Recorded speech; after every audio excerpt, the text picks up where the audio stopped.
सुप्रभात the Bihar teachers, history makers, मेरा mobile मेरी शिक्षा। इस मंच से जुड़े सभी सदस्यों को मेरा प्रणाम, मेरा नमन। मैं फिर से एक सुविचार के साथ आपके समक्ष उपस्थित हूँ, जो इस प्रकार है। शिक्षा अंधकार से प्रकाश की ओर ले जाने वाला एक आंदोलन है। आइए हम भी आंदोलन की शुरुआत करते हैं, अपनी शिक्षा, अपनी क्लास की शुरुआत करते हैं। पिछले क्लासेस में हमने जीवों में विभिन्न पदार्थों का परिवहन कैसे होता है, इस लेसन की शुरुआत की थी, जिसमें हमने पौधों में परिवहन के बारे में पढ़ा था। उसके बाद हमने मनुष्य में परिवहन कैसे होता है, इसके परिवहन अंग क्या हैं, इसके शुरुआत की थी, जिसके अंतर्गत हमने रक्त के बारे में पढ़ा था। आज हम परिवहन तंत्र के दूसरे अवयव हृदय के बारे में जानेंगे।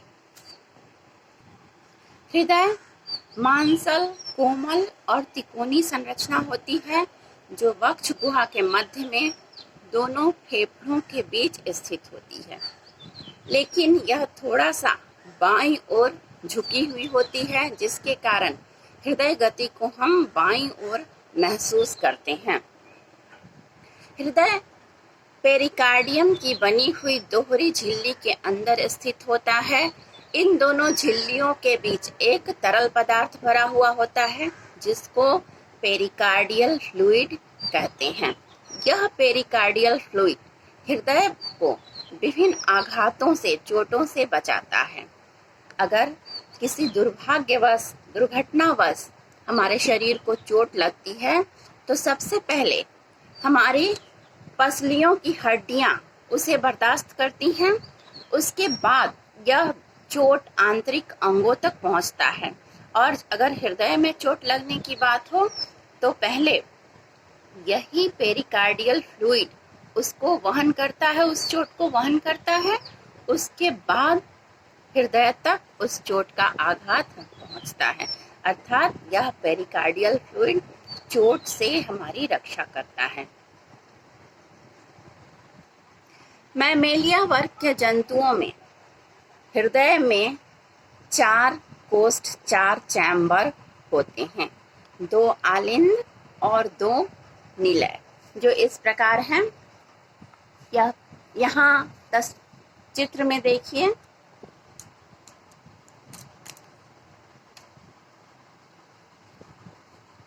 यह दाहिना आलिंद और यह बायां आलिंद, इसको एट्रियम भी कहते हैं, राइट एट्रियम, लेफ्ट एट्रियम। और यह दाहिना निलय और यह बायां निलय, राइट वेंट्रिकल और लेफ्ट वेंट्रिकल। इस तरह से हृदय के 4 कोष्ठ होते हैं। दोनों आलिंद, दाहिना और बायां, दोनों आलिंद बीच से एक सेप्टम के द्वारा विभाजित होता है, जिसको इंटर ऑरिक्यूलर सेप्टम या अंतरा आलिंद भित्ति कहते हैं।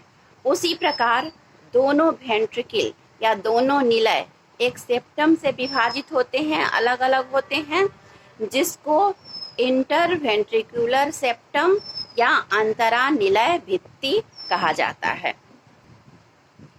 दाहिना आलिंद दाहिने निलय में एक छिद्र के द्वारा खुलता है, जिसको दाहिना आलिंद निलय छिद्र कहते हैं, राइट ऑरिक्यूलो वेंट्रिकुलर अपर्चर।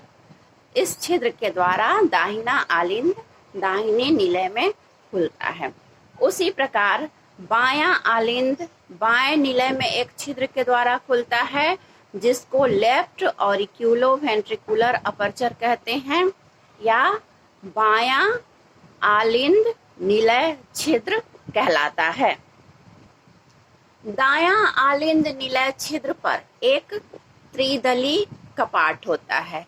यह कपाट रक्त को आलिंद से निलय में आने तो देता है, परंतु निलय से आलिंद में उल्टा वापस जाने नहीं देता है। उसी प्रकार बाएं आलिंद निलय छिद्र पर एक कपाट होता है जिसको द्विदली कपाट या मिट्रल कपाट कहते हैं। यह कपाट बाएं आलिंद से बाएं निलय में रक्त को आने तो देता है परंतु वापस आलिंद में जाने नहीं देता है। दाएं निलय के बाईं ओर से एक बड़ी फुफ्फुस चाप निकलती है, पल्मोनरी आर्क।